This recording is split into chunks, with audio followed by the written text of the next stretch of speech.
Hello, hello, hello, hello, hello, hello. How's it going, people? Welcome to the stream. Welcome. Sunday, the 9th of November. Most of the games, well, pretty much every single game in Premier League has, concluded. Round 11, game week 11 has finished, and Arsenal, I don't know even what to say to some extent. Arsenal are 4 points clear. 4 points clear of Liverpool, 6 points, from Man City, 4 points clear of Man City, 6 points clear of, Chelsea, ironically enough, and 7 points clear of, ironically enough, Sunderland. Obviously, was scheduled to go live yesterday, but some things came up, so I'm going live today with the same stuff, same talk. Of course, Sunderland versus Arsenal in that regard. But yeah, to some extent, it was kind of nice they didn't go live yesterday because it gave me, a split second to kind of relax and calm down and all this stuff after a tough loss. Tough loss. For me, it's a loss. It's not even a draw. It is a loss. But at the same time, I don't even know. Genuinely don't even know. Maybe the live reaction straight afterwards would have been much more exciting, much more interesting. But at the same time, right now, to be honest, nothing too much has changed. Nothing too much has changed, in my opinion, of the game. I watched a few streams yesterday, match reactions. I watched today a few match reactions, and yeah, nothing too much in my eyes has changed. Like the way we played, what happened, what we did, and what we didn't do. All that stuff, as always, we have a banana peel when we needed the most. All we asked was win for 5 games, and we can't even do that. And all this stuff, I'm not gonna lie. It's not looking great, is it? It's not looking great. This was one of those games that happens to us quite a bit during the seasons. We tend to get a draw or come out on top, but this happens. Every single season, there are about 3-4 games where, we drop points in terms of, as soon as teams play like Sunderland played against us, because it has happened before against Villa, almost happened against Luton Town, if you remember, against Newcastle. It has happened before against Brentford. Bournemouth. It has happened a lot in previous years. And if people want to blame the refs, whatever. To be honest, refs are awful. We know that. To use it as an excuse, that's just coping mechanism to some extent defend Arteta, to defend Arsenal, that when going gets tough, Arsenal fold. Let's just put it that way, because nothing has changed. The refs are the same. The calls are just insanely weird and all this stuff. But hey, people cope how they want to cope ultimately. But yeah, Arteta yesterday, I'm not gonna lie, he blew it big time. The team blew the first half, and Arteta blew the second half. I'm not gonna lie, at the end of the day, Sunderland did what, to some extent, other teams don't do against us. They got us rattled. They got us out of our comfort zone. And we saw that, as I said, against Luton a few years ago. We have seen that against Newcastle a few years ago, and even last year. We saw that against Villa. I said Bournemouth. It happened against Southampton and everything. Let's be real. This game, yesterday's game, is a loss at the end of the day. Last season, we dropped 21 points from winning positions. Yesterday, we dropped for our first points from winning positions, arguably. And yeah, it's not great. It's a low blow. Definitely, it feels like a low blow at the end of the day. And it's undefendable. It's inexcusable because, technically speaking, it's Sunderland. Yes, they're in good form. Yes, they have recruited well. But at the same time, these are the teams we should be putting away. Yet, year after year, these are the teams that give us the most trouble. They give us the most trouble. And yeah, yesterday's game is not a draw. It's a loss at the end of the day in my eyes. So if people want to say it's a draw, good point, or something like that, keep coping as you want. For me, it's a draw, it's a loss, no matter how you look at it, because we should have won that game. Not because of the performance, not because of how we played, but purely from game management point, we should have done things way more differently. But Arteta froze, as he always does when things start to happen like this. We saw it last year, year before that, year even before that, when we balled top 4. It's always same old, and I had a bit of a hope in the first games before the Sunderland game. There were some indications that Arteta kind of looks like he is learning from his mistakes. But yes, there was another proof that he's not. He's not, because at the times when there is the most responsibility, at the times when you need your manager to act the most, he shits his pants at the end of the day. And that's what it is, in my opinion. Big up Mubarak, and people, don't forget to like and subscribe if you haven't already. Man City closes the gap. Yeah, Man City are only 4 points behind. Now 4 points, McDiff, pressure gonna mount. Yeah, pressure is gonna mount more and more. And we all know how Arsenal fare under a pressure. We tend to fold like a wet piece of paper. And that is definitely already in the making if we don't figure stuff out. Let's just put it that way. Big up Ryan. Big up Ryan. I did not watch it much yesterday because I was on the road. I think people are overreacting a little bit. Super unlucky. Well, for me, it wasn't unlucky. Games like that we have seen before. And it has happened again and again and again. And I expect it to happen again this season. Because same shit, different toilet at the end of the day. For me personally. Big up Godfrey. Hope you're doing well. Big up Pioneer. Big up. We are screwed. Yeah, to some extent. Can't blame the ref. Exactly. People who want to blame the ref, I don't know. Yes, that tackle from Zubimendi was not a foul. I'll admit that. But at the same time, you still could have defended it. You still had a chance to defend and you didn't. Ballard, ex-Arsenal player, showed levels yesterday. He did one over Arsenal in attack and in defense. Ryan Gabriel were, 100%. The whole team was not on it yesterday. For me personally, Raya would have gotten man of the match if we won that game. Because that triple save he made about 5 minutes before we conceded was sublime. But as quickly it happened, he went from hero to zero real quick. City chasing us is the last thing we need. Wonder if it's still a point gain for some. It is a point gain for some, definitely. And Man City are chasing, and we all know that Man City are good when they are the chasers. They have the mentality, they have the know-how. They are good as the leaders as well most of the time. We all also know that. But we have been one of the teams that have experienced the chasing firsthand. 8 points behind and all this stuff and everything. And I'm not going to lie, at the moment, I expect Man City to catch us. Genuinely. Definitely not. I said it yesterday. Terrible result, yeah. Gyökeres is more important than people think. Exactly. Even if it's not Arteta signing, he is actually very, very, very important. Yeah, yesterday's game is more of a loss than a draw at the end of the day. It is a loss more than a draw. Another way to see it, exactly, especially after a result from 1-1. So, dude, that was insane. Man City annihilated Liverpool.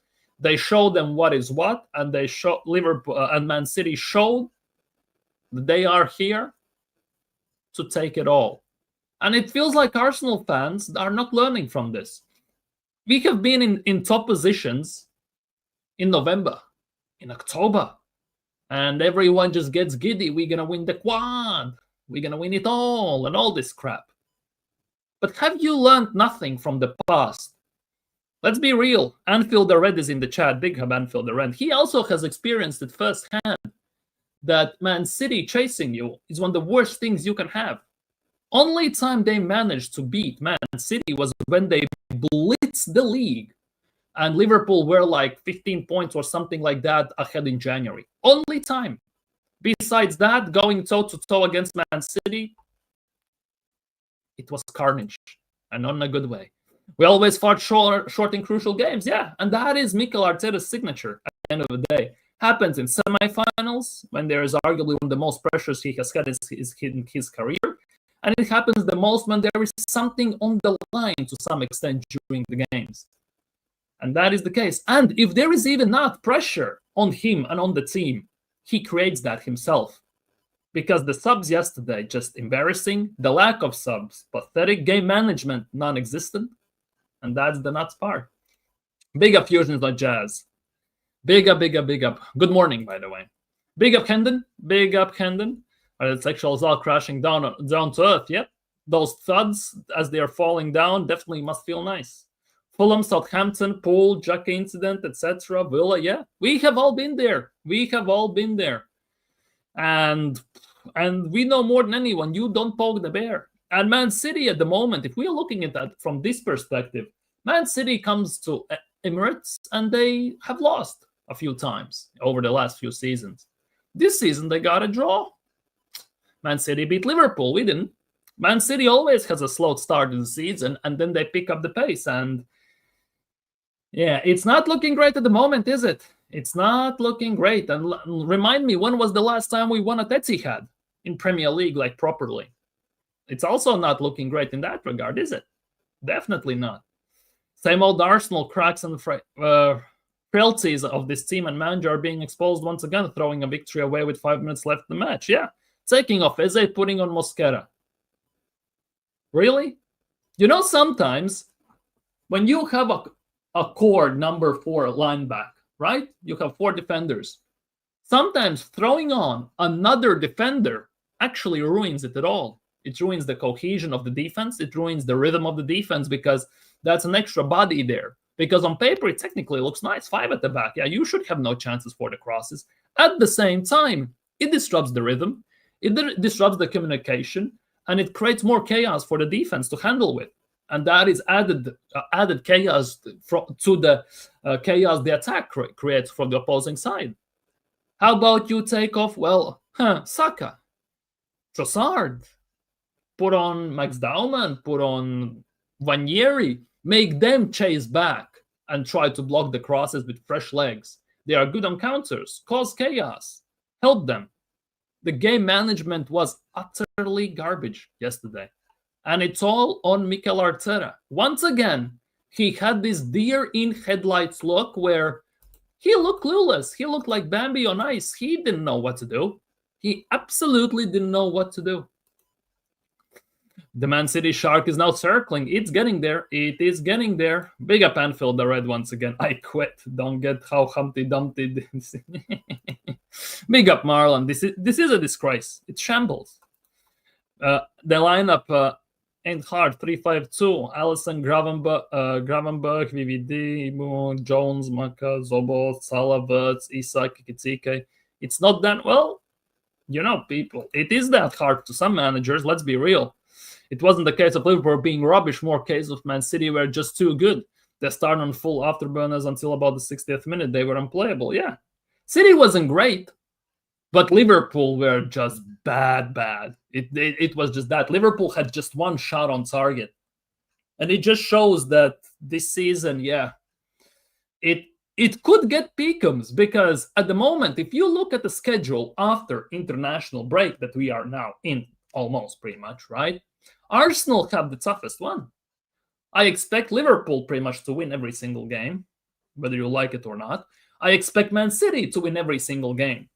But the Arsenal have these games against Spurs. We should be beating them, but you know what? It's Chelsea, it's Villa away, it's Chelsea away. Last 2 times at Chelsea we have lost. Or drawn, sorry, not lost. We have drawn twice. And it's not looking great. We are now, yes, we are on top of the table. It all seems rosy and happy and all. We are still top of the table. But if you look at the timing, if you look at the teams we have to play, dark times might be upon us. Dark times might be upon us. Last year, we lost 21 points from winning positions, something like that, right? This year, we have lost already 2. And for me last year, this was, the thing was, I have always said since the start of the season that for Arsenal to win the league, we need to win the same amount of games as last year, but we need to turn at least 7 to 8 draws from last year into wins. That gives us extra 14 to 16 points, which technically should be enough to win the league potentially, right? And yeah, we have won the games we drawn or lost last year. You know, Fulham's, Newcastle's, West Ham's, and everything, right? At the same time, we drew against Liverpool. We lost to them. We beat Man City. We drew to them. So it evens each other out more or less. And yeah, it's not looking great. Somehow, in some weird way, I much rather win 2 games, right? No, sorry. I rather I win one and lose one than I drew two. Because if you win one, lose one, you get 3 points. But if you draw two games, you get only 2 points. So at the end of the day, to some extent, for Arsenal, in the shoes that we are in, draws are the worst thing possible. There is already small margin for error. We literally have zero margin for error in general when you go against Man City or, well, Liverpool in the beginning of the season, right? At the same time, now we have even less if that is possible, because we just know that at some point we gonna concede. We will drop points. I expect a loss as well coming at some point. And it's very, very, very damaging at the moment, and it's not looking great. Sitting wasn't good. Basically. The Brazilian God is back now. We'll see how that happens for you. Have you noticed how all the tip-top positive mutant artists actually have all gone very quiet? Yeah, exactly. Everyone's gone hella silent these days. Gyökeres is the glue for the team. He's one of the only people with a great mentality. Yes, he is.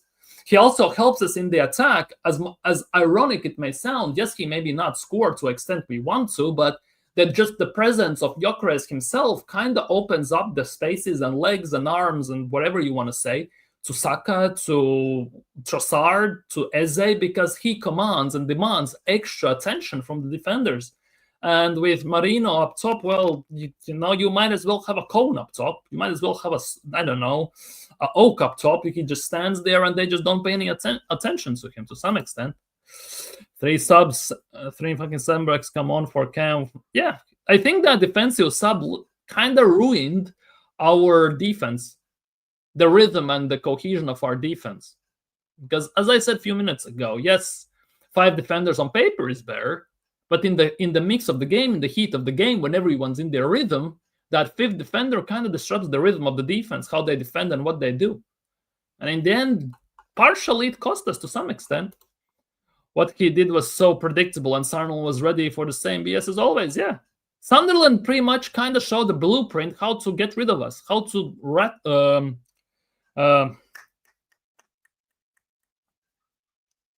what was the word I'm looking for? What's the word I'm looking for? How to rattle us. Sunderland kind of showed the blueprint, and expect more of that. Definitely expect more of that. Arteta failed to replace the players who were knackered due to his naive favoritism of those players. Yeah, as a result, they were culpable in letting Sunderland equalize. Exactly. Big up AFC always. Arteta took a gamble to hang on the lead, but we had to no outball up front and low energy due to lack of subs. Definitely 2 points dropped. Exactly. It's pretty much a loss to some extent. It definitely feels like a loss, for me at least. And this game, when we scored the second goal, to some extent, it was the perfect time to sub on Max Daumann and Ethan Wanyeri, because they had the legs. Sunderland were partially on the back foot. We could have basically put the game to bed then. But no, we didn't do that. We parked the bus and invited the pressure. And we also saw last year, when we invite the pressure, we are vulnerable, ironically enough. We are quite vulnerable. Yes, we have the best defensive record for the last 2 seasons. This season as well, it's quite good. But as soon as we invite pressure on purpose, we are not that good. We definitely are not that good. 3 subs when we need fresh legs. We just sub down defenders. We're good. Doku running rings. Yeah, Doku was a nuts one today, and I'm not gonna lie. What's the point in having squad depth? Arteta doesn't use it. Well, apparently we have the best squad in the world, Big up. That week maybe, definitely. It definitely could. By the time we are 2 weeks back from the international break, Man City could be top. Yeah, it's not impossible. Definitely not impossible. Very dark times potentially are upon us. What when Yeri is sitting on the bench if Eze is not doing that well? Exactly. Just sub on the ones. Donnarumma is the second most important to City. Haaland or Donnarumma gets a long-term injury or lack of form, they will become like last year. That's the only way they don't win the Prem. Yeah, but that's a very, very, very far-fetched idea to hold on to. Arsenal are in this weird position, and it's been kind of drilled into by Arsenal's PR, the way we are playing, and obviously the tippity-top Gooners, that Arsenal basically were in prime position last year once City has a fall-off. They alone, we are hanging on to the hope that City has a downfall, and then we're going to pounce. And we saw what happened. Other team pounced on us even on top of that, and it was Liverpool. We set our target to beat Man City, and apparently absolutely ignored the other teams in the league, because that's what it feels like from what the fans are saying and how the PR machine was going. City is the measuring stick. Okay, cool, they were at the time. But at the end of the day, who forgets about Liverpool? They were there for quite a few years before we showed up. And yeah, just insane. Where's coach? I don't know. Genuinely don't know. Doman doesn't care who's there. That kid's more balls than a lot of players. Exactly. Obviously, you can say it's a naivety of young player, right? At the same time, that is something that you need. You need that in the team. You need someone unorthodox, someone who does something out of the blue, someone who does something unexpected. And Max Dauman kind of is the epitome of that for Arsenal to some extent at the moment. So go figure. Blue Sharks are coming. Oh, they are right on our asses, literally and figuratively. That's what you need. Trust them if you have a fucking team. Exactly. Trust them. There was neglected after our scored second goal. It was just a possession ball instead of looking for the third. Exactly. As always, as we saw it last year, we scored the goal that puts us ahead. Instantly, sit back, park the bus, and see what happens. How about you go for the third, put the game to bed, be proactive. But as always, we are very, very, very reactive. Big up BBK. Big up BBK. Hope you're doing well. Sharks are circling. Sharks are attacking. And let's be real, at the moment, it's not looking muy bien. It's looking well no bueno, to say the least. Hope you're doing well today, BBK. Hope you're doing well. Hope you have gone over the pain of yesterday. Let's just put it that way. Hope recovery is going for you as well, too. And people go subscribe to BBK. Perfect game for Dauman. Yes, it was. It definitely was. Arsenal play Spurs and then Chelsea after international break. City play Newcastle away and then Leeds at Etihad. Exactly. Yes, for City, Newcastle game is going to be tough. But at the same time, let's be real. Saka could have scored 2-3 goals yesterday, bro. And don't forget, there's a damn sky shot. Yeah, Saliba had that one as well. 100%. Big up Andrew. If we don't get at least one of our injured players back until North London Derby, we are in big trouble. According to Arteta, we're gonna get at least 3 of them back. And everything's gonna be fine. But let's not forget, Odegaard is coming back, which means Eze is not gonna be in the 10. Havertz is coming back, which means most likely Gyökeres is going to get dropped. Let's see how that works out for us. Having a tumbleweed bench versus Spurs, don't really care about Bayern. Chelsea is whack, even if we're still starting the game on the bench. Yeah, there's an astute manager. Keep an eye on him. He'll go far. We are cooked, man. Spurs already smacked us already, plus Chelsea with Estevao. Estevao is definitely a proper player. Looks at least that way right now. Don't forget the 3 subs only. It wasn't even 3 subs, was it? At the end of the day. First sub came, when was the first sub? If I'm not mistaken, the first sub, we used only 1 sub yesterday. And that was Christian Mosquera, who came on for Eze. We used only 1 sub yesterday, which is already seems quite insane, to say the least. 1 sub, and that was the 88th minute. 88th minute was our first and only sub during the game. Meanwhile, well, let's be real, Sunderland used 4 of those. They used 4 subs in 63rd, 64th minute, and 1 in 87. We used 1 sub, and that was a defensive sub to try to hold on to the lead. But we have the best squad in the Prem, so good of a squad that Arteta does not trust the players in it. Yeah, it might be actually that good that Arteta doesn't know what to do with them. It's actually maybe that good. Arteta doesn't know what to do with the squad because it's actually overwhelmingly good. Maybe the Sunderland bench also told to Mikel Arteta, just like the PSG's bench did after the Champions League semi-final, that, well, we deserve to win. Who knows? Maybe he even told that. Would like... Go figure. Arteta needs to drop this controlled football approach given our clean sheet record is broken. Now we're at our best when we are blitzing teams, yes. But he's not going to do that. He's been burned by it. He has the scars so hella deep after that season that he is not going to go back to it, is he? He definitely is not going to go after it, is he? I would rather win the league than concede less than Chelsea's year. I would rather concede 50 goals but score 100. Exactly. I much rather win every game 4-3 and lose even 4-3 rather than I get 1-0 loss with the performances we have had. And let's be real, over the season, we haven't had great performances. Second half against Atletico Madrid, yes, overall. But if you look at the overall picture, our season performances this year have not been great. It's just the results have painted over the cracks. And today the result didn't paint over, yesterday, the result did not paint over the cracks. It actually exposed what has been happening. And I've been saying this for the longest time. At some point, the results will catch up to performances, or the performances will catch up to the results. And my hope was that it actually is going to be the positive outcome, right? But unfortunately, as we saw yesterday, it was the negative one.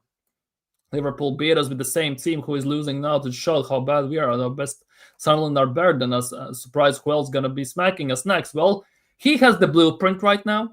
He can literally go on the black market to some extent, slab a 500 grand money on it and say, well, if you want to beat Arsenal, Arsenal, shove me 500 and I will show you. I will give you the blueprint. And there's about the stats. Exactly. These Arteta fans worried about Chelsea's record rather than winning us the trophies. Exactly. Don't forget, people, don't forget to like the stream and subscribe if you haven't already. This is what I was talking about with the Atletico game, and y'all did not listen. With the little wins gets us job nowhere near finished. I've always been saying that. Rather more of a hindrance. Yeah, to some extent.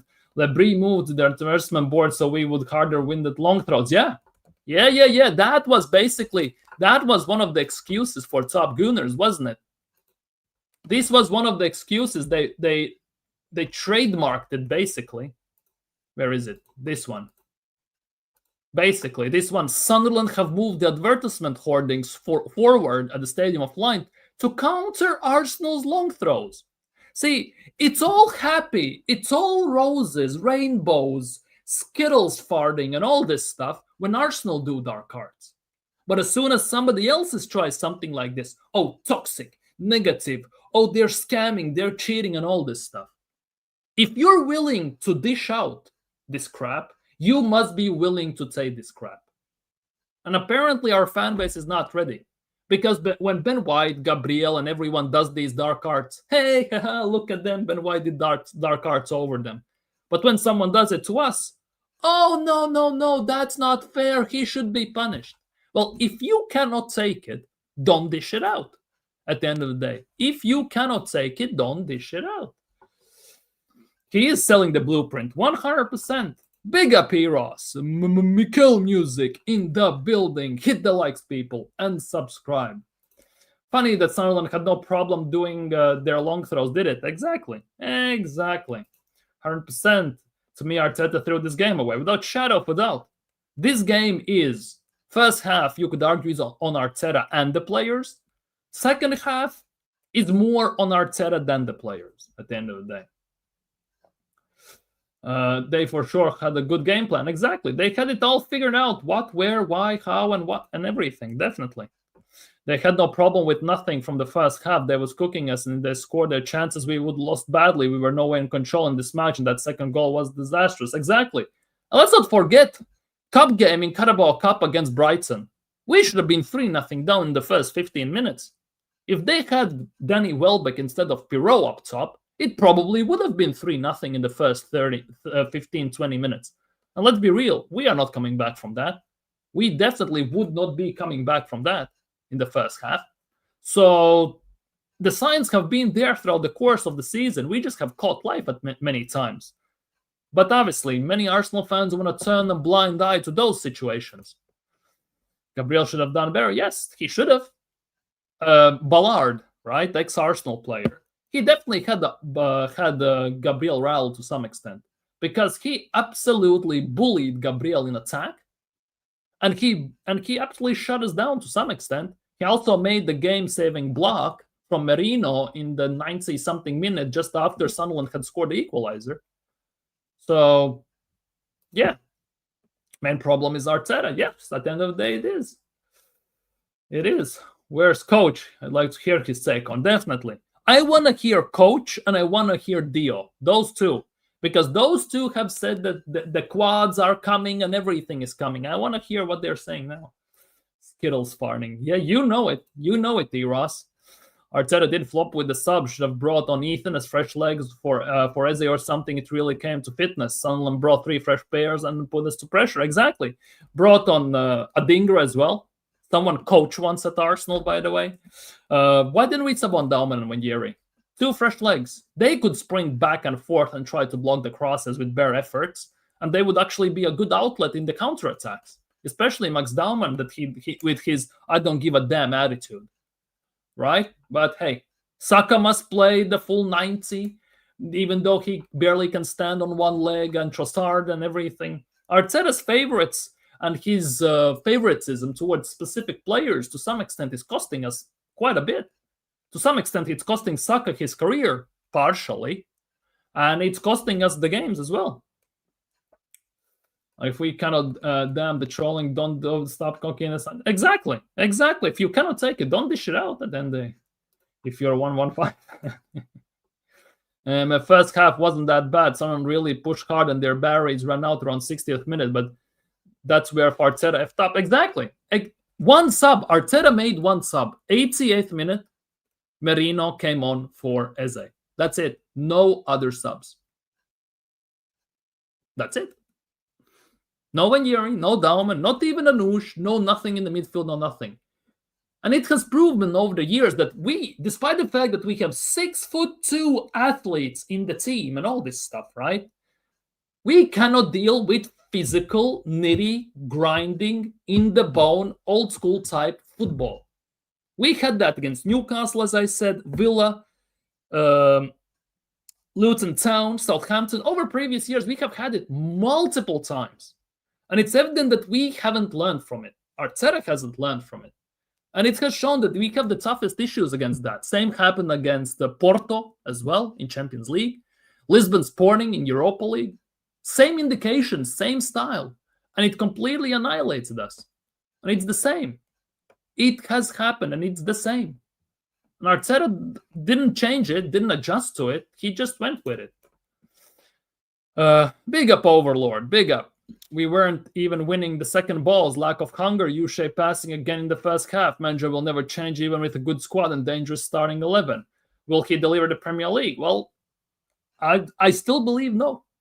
I still believe no. Hence why I'm not giddy like others. I didn't say that we're gonna win the Premier League, Champions League, the quad before all these games. I said that there are indications that we could, but that's only over the course of the season if we can maintain this. But yesterday just proved that we cannot, because it was the same old performance we have seen before.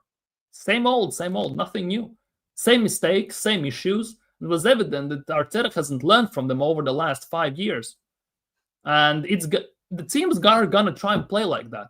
It was the same thing like 3 seasons ago when Newcastle came to Emirates, right? For the first 10-15 minutes, Eddie Howe tried to go toe-to-toe against Arsenal. I think that was the 22-23 season, right?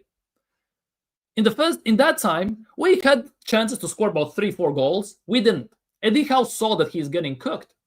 Instantly switched to 5-4-1, packed the midfield, sat back. The game ended in a 0-0 boring draw. After that, we saw that being used more and more and more against Arsenal. Mid-low blocks, pack the midfield, pack the defense, and that's it. And since then, as soon as we see it, you can pretty much write off the game to some extent. Taste the rainbow, basically, yeah.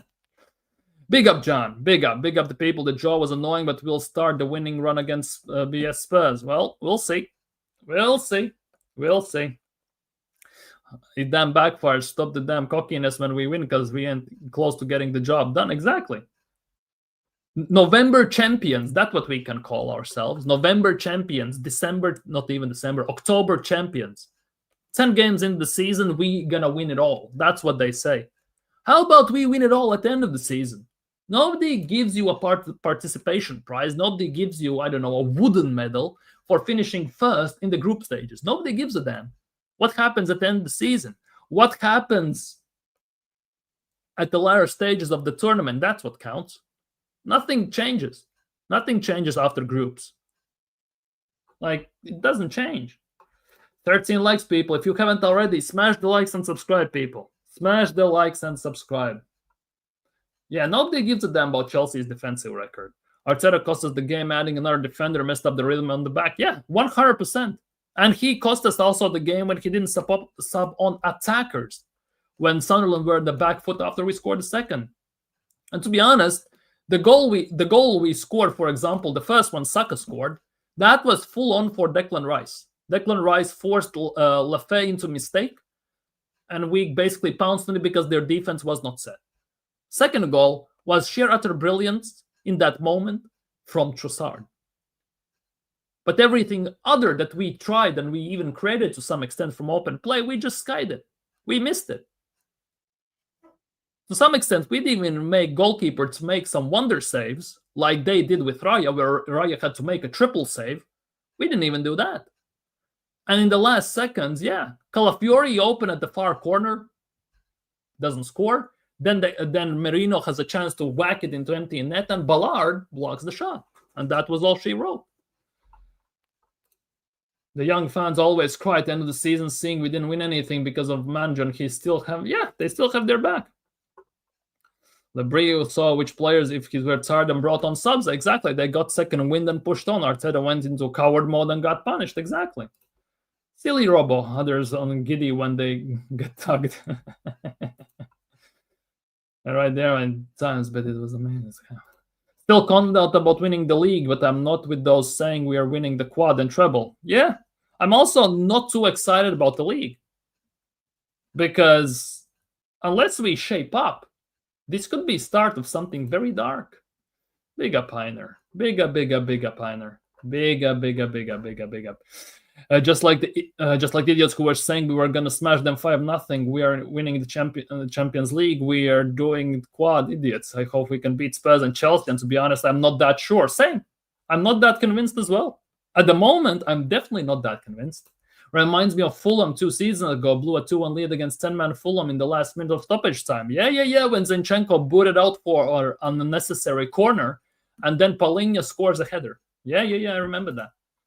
Saying this again and again, we can't go gloat about anything. Exactly. We can be happy about the win, but we cannot gloat about anything. Arteta making the same damn mistakes per usual. Yeah. Exactly. Years go on and nothing changes. You can imagine. They have. Don't ever underestimate Spurs. Exactly. You cannot underestimate them. Definitely. You cannot underestimate anyone anymore. Yep, those are 10 of always. Yep. Yeah, but Joshua did the only exciting thing of the match. To some extent, yeah, that goal was brilliant. He will not deliver the tile because Gyökeres should be scoring at Erling Haaland rate simply because Victor has done it before. Well, the thing is, it's very hard for Gyökeres to score to that level when we don't play to his strengths. We don't play to his abilities. We basically play to disadvantages of Gyökeres to some extent. We basically do that because Gyökeres would have been kind of perfect in the 22-23 season. My camera is doing a Mazza again. Gyökeres would have been perfect in 22-23 season. In these U-shaped football type seasons, he's not good. He's decent, but he's not that good. He's not that useful to some extent for Arsenal. He needs to change, definitely. Pep changed a tiny bit to carry Gyökeres, to carry Haaland, and it worked. Arteta needs to change massively as well to carry Gyökeres, but will he do that? I'm not too sure because even with Gyökeres up top, we are playing that type of football that suits more to Jesus and Havertz, ironically enough. Yeah, another academy kid comes back by us. Exactly. Not worried about Spurs with several players expected to be back, including Gyökeres. Well, even if they are back, won't get too excited. They haven't played for quite a while.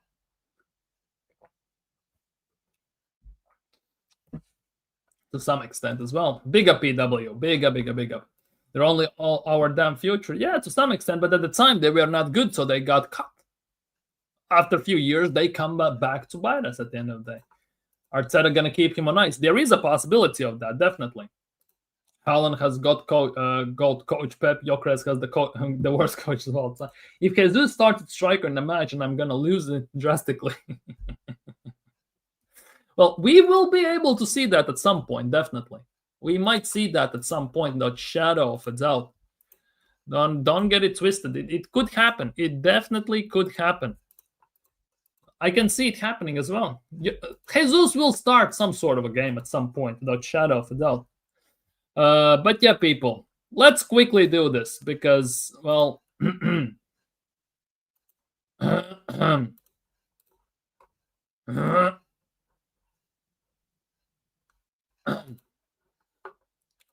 Latvian, what these idiots don't understand is this: we may get players back, but we can't get more injuries. Yeah, and it would be in typical Arsenal fashion that as soon as we get these back, someone else gets injured. So far, we have been very lucky that nobody has gotten injured during the international break. Not in September, not in October. I just pray in this November international break, we just go unscathed. Because then something could be into this, but no. Big up, Gary. Big up, Gary. Hope you're doing well today, my guy. Go subscribe to Gary as well. Go subscribe to Gary, people. Top guy. Do we really need to go through this? Well, we'll see. People can miss World Cup and come with low energy. Yeah. When goals gone Donkey Kai future back in the team, the season will really come off their tracks. To be honest, I can see Gyökeres holding bench with Havertz starting and Eze being left wing, or holding the bench as well with Odegaard in the 10. I definitely can see that. Just that game has more factors that are not being taken into account. Yet it has on both sides as well. I can't. Well, we gonna. After Dan Ballard had put the hosts in front, Saka Trossard strikes put us ahead only for Broby. Broby. Remember when Arsenal were linked with Broby, by the way? So net the stoppage time to ensure the win. Anyways, on tonight's result. The last feeling is disappointment and frustration because we wanted the 3 points. We had to navigate through a really tough game. We knew that. It was very disruptive. We have to deal with situations that are difficult to deal with. They did really well, and we conceded a goal that is not in our standards. But after that, I think the team reacted really well, showed a lot of personality and courage. They scored the first goal. They scored the second goal. We had totally dominated the game, and then you have to rely on defending the box when they start to commit 6 or 7 players there. It can be from a direct play, it can be from a throw-in, it can be from any situation. We can defend the action better, and today we haven't done it. We conceded the goal. In the last minutes, we had another massive chance with, well, Calafiori and Mikel to win it, which I think we deserved to do, but it didn't happen. I think it shows that we've done it in the last 10 games, winning the team in the manner that we've done it with clean sheets, missing 7 players in the front line, so it shows how difficult it is. Missing 7 players in the front line. Havertz, Jesus, Madueke, Gyökeres, Martinelli, Saka and Odegaard. I assume he means those. At the same time, Gyökeres has been out for 1 game. That should not affect, well, 2 games. That shouldn't affect you too much. Madueke is a bench player. Martinelli, well, as useless as you can be. It's not that difficult, plus Saka most likely playing injured. If he was annoyed with the players at halftime, it's not about that. No, we have to adjust certain things, and at the end, you have to create against the opposition as well. They're here unbeaten for a reason, and they do that. They do what they do really, really well. It will make it difficult for you. You have to be very patient. You have to dominate certain things in order to earn the right to dominate the game in manner that you want. We did much better in the second half. Not even the full second half, to be honest. About 30 minutes in the second half. On his emotions after the equalizer. Again, unsatisfied because I want to win and the game was almost there. But you know, this is the Premier League and the manner that they play, they're going to harm you in their way. It's just one goal difference there. I'm frustrated because it's an action that we can defend better, but as well, you have to give credit to the opposition to do what they've done. To put the ball there, to head the ball the way they've done it, and the striker to do the action to put the ball in the net. Sometimes you have to do and recognize that as well. On the threat Sunderland posed, we knew that from the beginning, but that's the Premier League. You don't get to any place in the Premier League where you think you're going to have comfortable afternoon, evening, however you want to call it.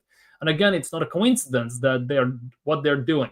They deserve to be where they are when we do as well. On if today's result will hurt the players. Here we go.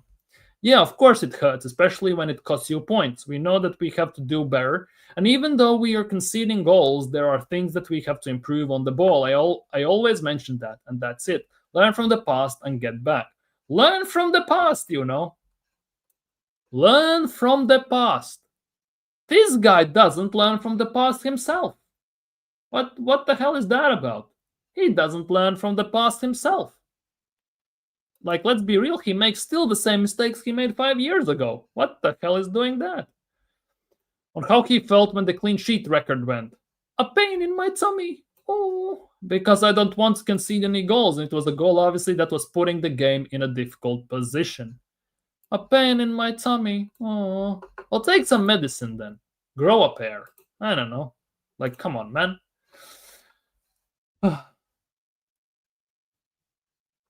We will see. You literally open the PC page. Can we? Nah, we don't vote here. Like, whoa.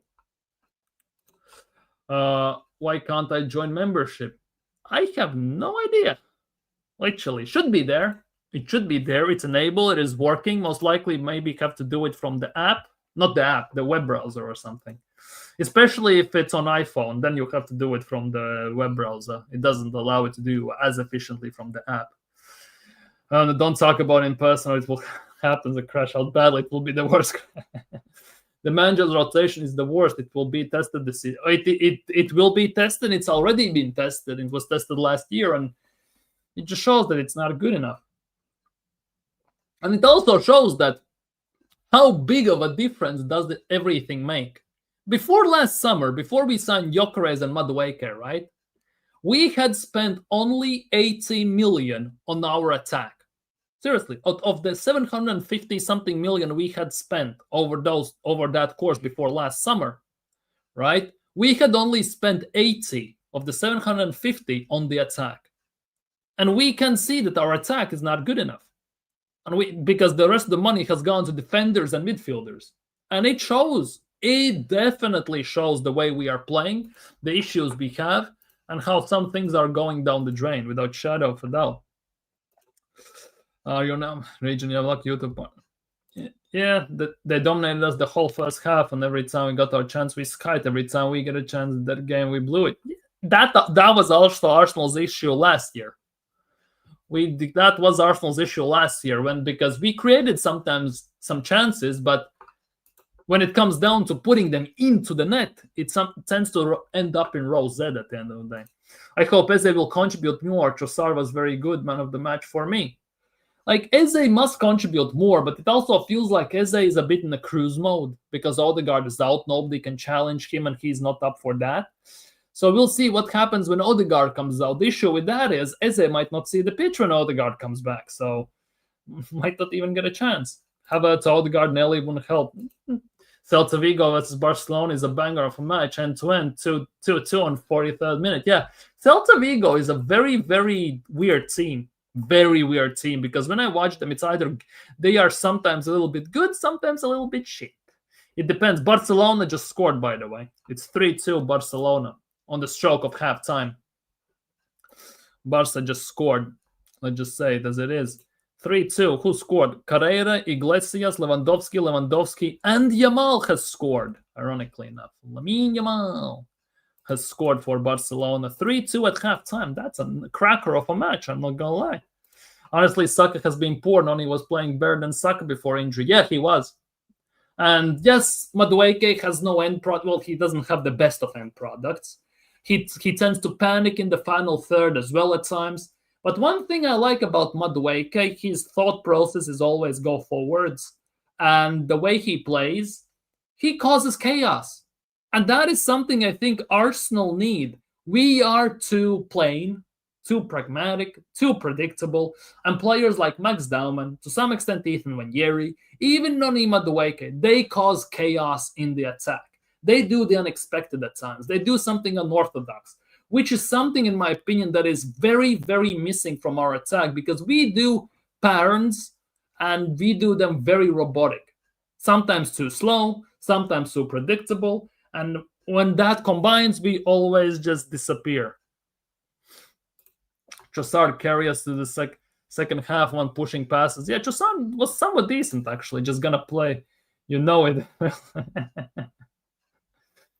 I'm on Apple. I see. That might be the case. With Apple, it's a weird one. With Apple, sometimes you have to go on the web browser separately, and you have to do it from there.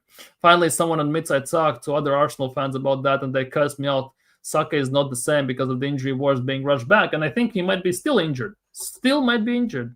Yeah, exactly. Go to desktop version. Yeah. Pain in my tummy. He got no rest. Yeah, he's now called up to England team with Rice and Eze, and you can bet your ass that he's gonna play there as well. Arteta has pains in the stomach, but he's the pain in my ass for a few years already. Well, pause on that one, Chief. Definitely, and you don't see me moan. Oh wait, dude, that sounds hella nuts. If you take it into context, as they say, you have pain in the ass from Arteta and you moan. That sounds hella weird. I'm not gonna lie, Andrew. Pause on that one. He actually learns from the past, in my opinion. Isn't that way our focus was on the squad that last summer, plus why he didn't use Merino after Man City? Well, he learns some things, but overall it's the same mistakes. The game management, the situational awareness, players, the favoritism, playing players injured, because that happens on and on and on and on. Somebody please, I'm gonna say, timeout or block Arteta out today.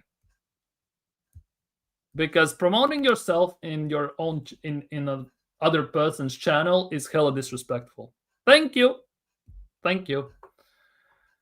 so much, whoever did that. Focus on Odegaard, another Arteta cream puff. Yeah, the Powerpuff Girls. We have the Powerpuff Girls, you know. Odegaard, Havertz, dun. We have Blossom, Bubbles, and Barcup. Just pick your poison, which one is which. The Mr. Nice Guy. So Bubbles could be Odegaard.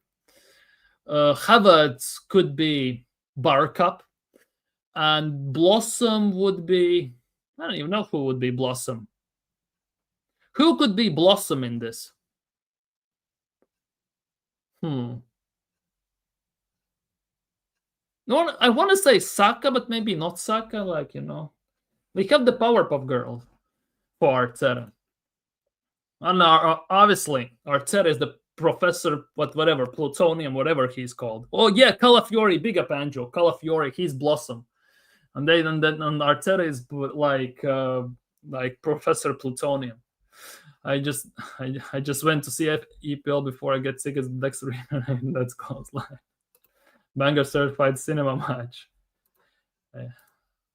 Barcelona 3-2. Yeah, Yamal, another cracker. Exactly. Saka needs to start being super sub / left wing. Saka needs to hold bench for a while so he can rest, at least to a tiny bit. No, we don't want Arteta. Oh, okay. I was already confused. Arteta. They haven't seen us winning anything. Exactly. But Top Newtons like a gal said Saka is back at his best, only Gunner and Shane were all wrong. Well, he always says these things, doesn't he? And so far it's gone great, hasn't it? So far it hasn't gone great. Some mistakes. No pause. The hemorrhoid has given me from watching those games under him. See? Use the proper cream though, then. Maybe some lemon juice might say. Calafiori. Okay.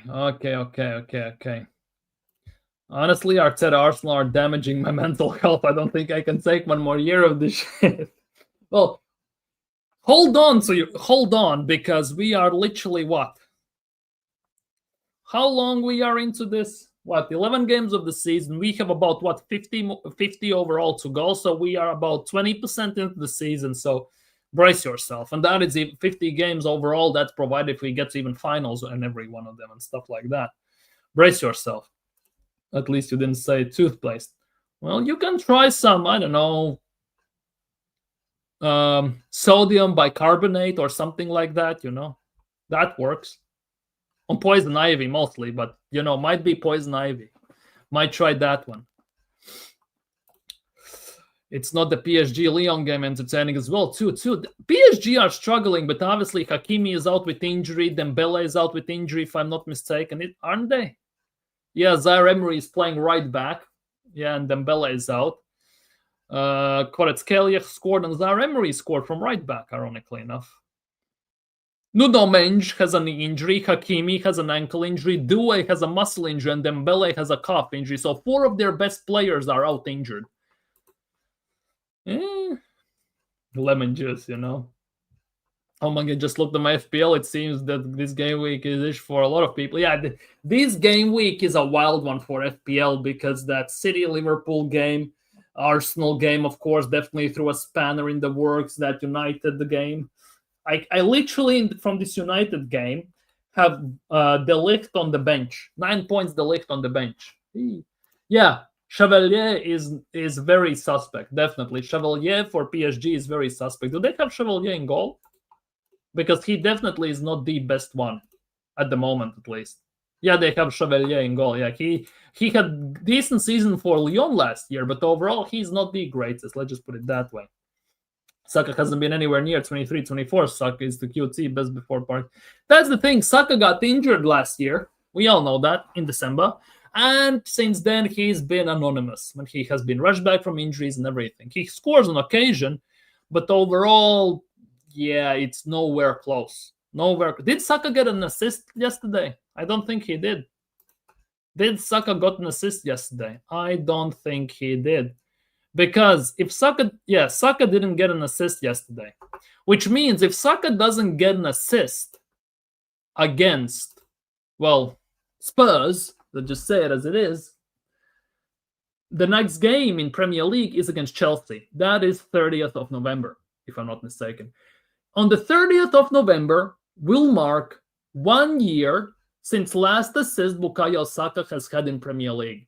That was in the 5-2 win against West Ham, where he got 3 assists. Hat-trick of assists Saka got in that game. And since then, he hasn't gotten a single assist. Seriously. He had 11 assists by then, and he finished on 11 assists. So, yeah, it's not that great, is it? Saka hasn't had an assist for almost a year in Premier League. Chevalier is the next Onana. Well, not as bad, but not that far off. Let's just put it that way. Bro, it's a fraud. They scammed PSG. No assist. Nice, yeah. PSG, I'm sorry for you guys. Scammed low-key Kepa and Jack.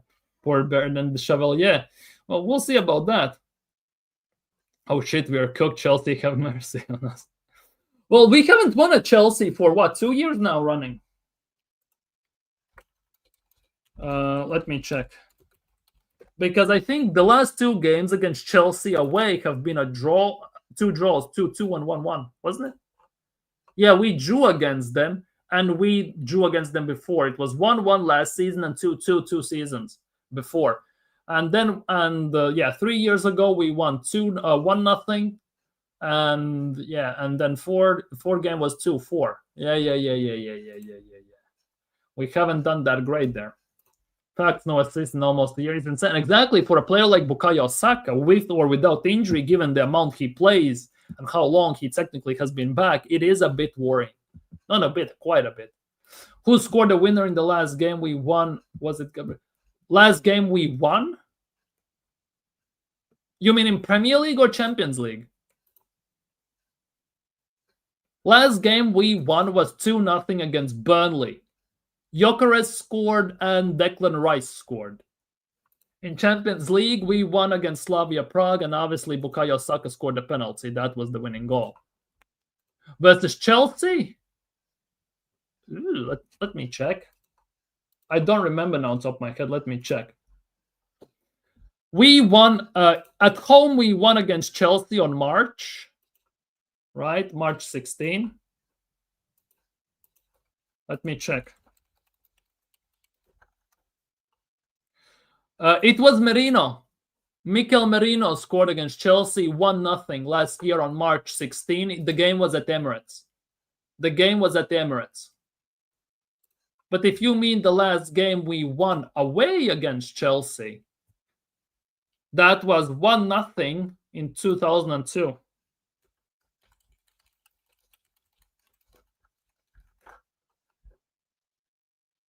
In 2002, wasn't it? In the Premier League.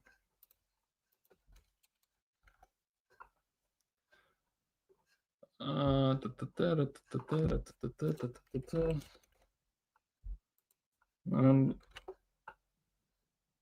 2022. Okay, sorry. 2022. I misspoke. 2022, November 6th, Arsenal won, and it was Gabriel Magalhaes. Yes, it was Gabriel Magalhaes. Yeah, it was Gabriel Magalhaes. The last goal scored away when we won at Chelsea 3 years ago. It was Gabriel Magalhaes. Yeah. This is terrible, man. Our soccer ruined and all. Yeah, exactly. And that is the biggest worry. This is a way different Chelsea, and that is the biggest worry. Exactly.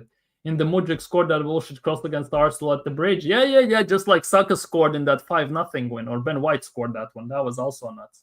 Yeah. 2022. Yeah. That would, yeah. Big up Kiki. Had enough of this cowardly and stubborn manager. He doesn't learn from his mistakes. Nope.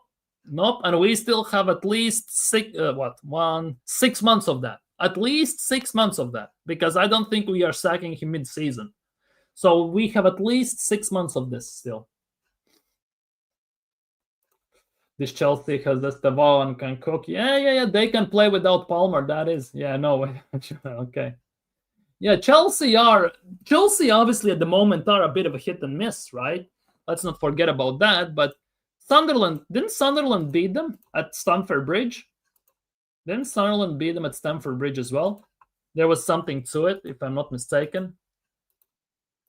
This season. Big up AJ. Sack him now. Fact. Sack him now. Sabrina Carpenter wrote that song about him. Holy crap. Anyways, yeah, it's not looking great, is it? Anyways, this is the thing. This is now the biggest worry we have. Obviously, we're going to talk about this during international break. Right, people? We're going to talk about this during international break. So I'm just a slight glimpse into this.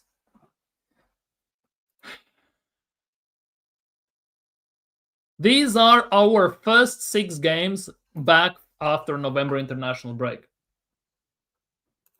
The different ways to win, Yeah, he doesn't deserve the right to work. Yep, he doesn't, but hey. These are the 6 games we have straight after November international break. Spurs at home, Bayern at home, Chelsea away, Brentford at home, Villa away, and Club Brugge away. Already telling you this much, Club Brugge away is gonna be hell on earth. Club Brugge away, Club Brugge at their home ground is absolutely insane team to beat. The way they play in Champions League, the way they played against Barcelona should have lost that game as well, by the way. It's gonna be hell on earth. Oh, yeah. 100%. If he loses against Spurs and Chelsea, I heard sit back again, Bayern Munich 5-1, Bayern Munich. Oh, well, at least it's not pray for Bayern. Hashtag pray for Bayern. And all this crap they're pushing. Pray for Bayern, people. Pray for Bayern. Yeah, at least Brentford is at Emirates. There is a worry, and if we don't get the missing players back, vacation one. That's the thing. The missing players also might not be enough. Just to say that, even with the rotation we can pull off, it might not be enough. I agree to a certain degree. Your wingers should be scoring and assisting, in my opinion. Hope I'm wrong on the. Well, we'll see. We normally do well versus Villa away. Last 2 seasons were wins, right?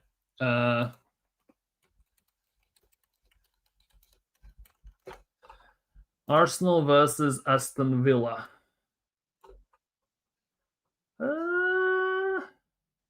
We won. No, they have not. We won 2-0 and we lost 1-0. December 2023. We lost 1-0 and we beat them on August 24th last year. 2-0. We lost to them 1-0 on December 9th. That was that infamous season when we went 1-9 or 1-7 in December. Remember that one? That's the season when we lost to Villa away and at home 2-0. That's that season, I think. Yeah. Or was it last season? Wait. Yeah. That's the 23-24 season. 1-7 in December when we went. Lost at away and at home. Club Brugge don't play. Oh, that's gonna be a rough one. Brugge gonna be exactly. Rotate Bayern for the. Nope, will beat us. Yeah. 1-0. Exactly. Yep. It's not gonna be easy. Definitely not gonna be easy. Bayern are gonna give us the Brazil-Germany special. No, dude, if we get 7-1 against Bayern Munich, sack him on the spot. Sack him on the spot right now. No questions asked. It may not be tough, but at least one more of an attacking player on the bench should make that fraud make up his mind. Maybe. Because, ironically enough, Wanjiri and Max Daumann, he has no problem to throw them on the pitch, to boost his ego, as Wanjiri is the youngest player in the Premier League. Max Daumann is the youngest player in Champions League and all this crap. But as soon as going gets tough and he needs some attacking options, he doesn't trust them. At all. Whatsoever. Despite the fact that Wanjiri saved his ass last year when Saka was out, and Skelly saved his ass last year when Calafiori was getting injured consistently. Where are they now? Where are they now? Where are you now that I need you? That cost us the title, exactly. That 1-7 in December, that draw against Fulham at home in the start of the season that year cost us definitely. Daumann plus Wanjiri half, if not most, for his whole team. To some extent, Arteta knows Wanjiri won't be asking him questions because of his age. Wanjiri just signed a new deal as well, with alleged promises of more game time. Where?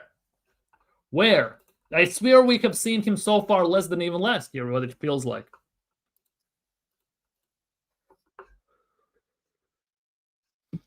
Go figure. Genuinely go figure. It's not looking great. I'm not gonna lie. It definitely is not looking great. But when I saw that excuse that Arsenal fans are doing, wait.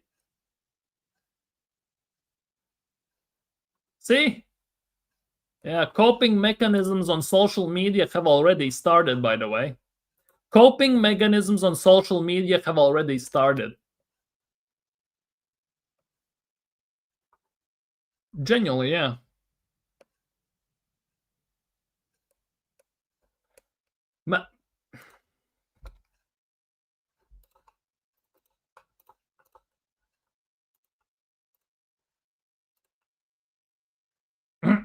Just read it. Most of the injuries are on the manager as well. City and Liverpool combined had only one attacking player out tonight. Yeah, definitely. Yeah, Isak as well has come back. That's what I mean. Some of those injured players on the bench would at least mean depth. But putting the teams in is good. Exactly. Kovacic and Rodri are injured. Yeah, Rodri has recently come back. Look at this. Man City and Liverpool really don't worry me as an Arsenal fan this season. The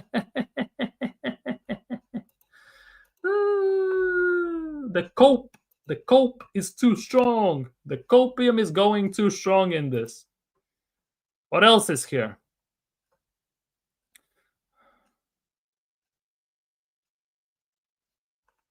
What else is happening here?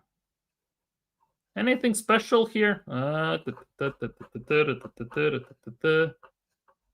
Bayern Munich match between Spurs and Chelsea is looking like an issue. Arteta won't, but I wouldn't be extremely upset if we didn't go full pelt at it. The Premier League games are far more important, and you can get away with dropping points in the group phase of the Champions League.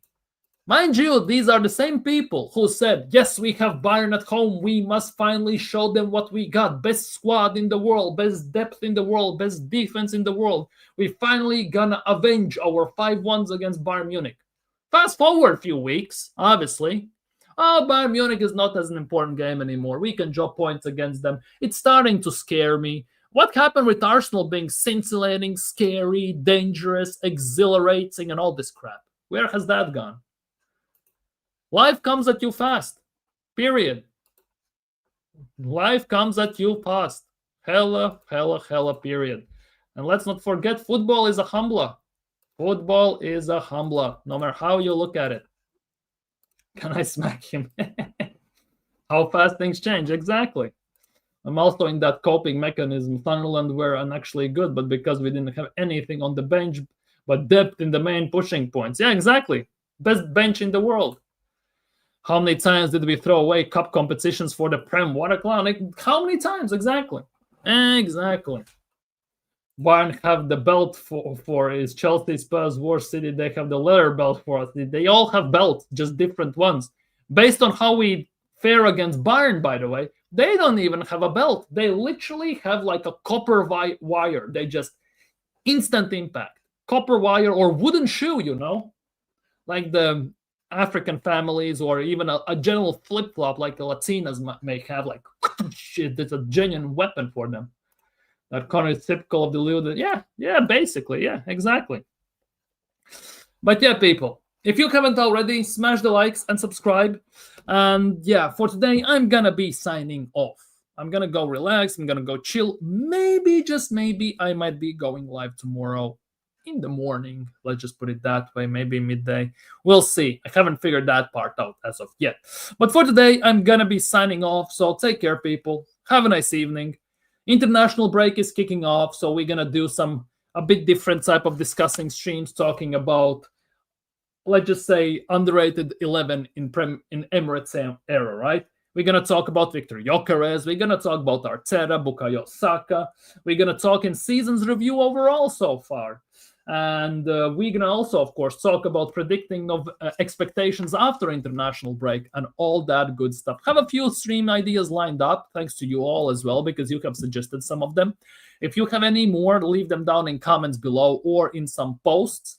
Or if you catch me on a random stream where I'm just in the chat, you can also suggest something. I'm definitely going to put it under consideration. But for today, I am signing off. That they said that Van Gogh and Skelly are too raw to play against physical Sunderland, but last season they were generational. Exactly. No issues then. But now, no. But yeah, for today, I am peacing out. Take care, stay safe, and see you soon. Peace.